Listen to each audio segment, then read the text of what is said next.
Welcome back to Opposition Uncovered.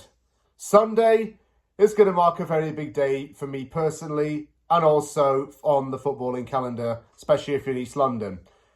I'm working until 1 in the morning and then getting up at like 6 in the morning, my time, to watch this game, and I'm probably going back to bed. I talk multiple times on this channel about my commitment to watching this club all the way in Canada. This is really just a testament to the commitment. I will work the night before and then watch us earlier in the morning. And that's exactly what I'm going to do because I'm nuts. And it's going to be a good one. It's a big derby. It's El Crapico, as it's been called on Twitter. This is not a chance to see who can finish above who come the end of the season. It's more of a chance to see which team is the worst in London right now. Is it Ange Postecoglou's Tottenham Hotspur, who has lost nearly, or is it actually even half the games in the season? Or is it West Ham United, who's 17th in the league and is lucky not to have been in the relegation zone for all this time? Honestly, it's a lot of importance on West Ham winning this game, because if we win, we can go above Spurs and possibly try and get into 15th and 14th place. If Spurs lose, they go 17th. And that's even more reason for the fans to turn on Daniel Levy, and it just pushes the Ange out agenda even more.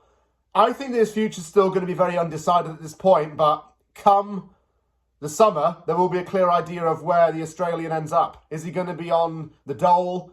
Is he going to be on a one-way ticket back to Down Under? Or is he going to be staying in North London with his family? Who the hell knows? I want to say this to you, Spurs fans who are watching this. The season where West Ham had its worst statistically and position-wise in a few years turned out to be our best season because we then won a European trophy. And it's quite a bit of a parallel to what you're going through right now.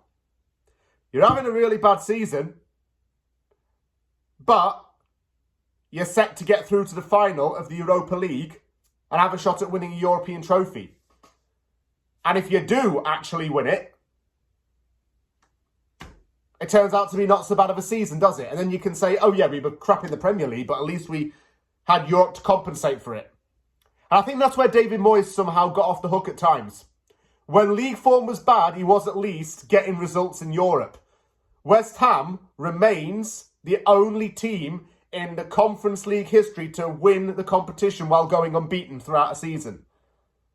Spurs may not have necessarily had it that way, but it's still on track to get to the final. It's got to win in the second leg against Bodo Glimt. And it's 3-1 up on aggregate, which doesn't really help. It doesn't make things easier, because if Glimt goes 1-0 up in your game coming up soon, you're going to be in a little bit of a crap your pants moment, aren't you? I don't think injuries have really helped Spurs out at all. I know Richarlison got injured again, and then he's come back and he's actually scored a couple of goals. I know that players certainly play there that don't deserve to. I know that there's going to need to be a clear out again. Welcome to the world of West Ham. We constantly need that, by the way. And then overpaid players. I look at the Spurs team, honestly. I think Son's time is up at the club. I don't know what he's going to offer in the long term anymore. I can see Richarlison ended up going off to Saudi or back to Brazil at some point. I just can see it. James Maddison and Brennan Johnson are actually really good. Johnson's been great, to be honest. I think some fans have got on his back for performances, but he's generally been great. He's certainly scored goals. Pedro Porro's a bit of an up and down kind of player. He's good when he's good, but he's bad, he's awful. Mickey van der Ven had a really good debut season under Ange. And someone who was really crucial to the defence. Bissouma's not the player he used to be, unfortunately. And there has been some very bad results. I mean, losing heavily to Wolves was a sticking point, I think. That's losing to Tottenham, losing to Leicester at home was another sticking point for the fans. Is there a lot of key reasons to get on Postecoglou's back? I think he's a drained man, in all honesty, and he's got Daniel Levy as an owner.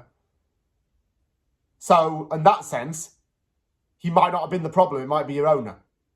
And it probably is your owner, to be honest. Same with West Ham. There are a lot of parallels between our two clubs. May the best team win on Sunday. Let's see who's better than the other. This is not me saying that I want Spurs to win. It's not me sticking up for them. Because Graham Potter said something weird in his press conference about he wants Spurs to go far in the Europa League. Yeah. Good luck, both our teams. But come on, you Irons, at the end of the day. I'll never support Spurs.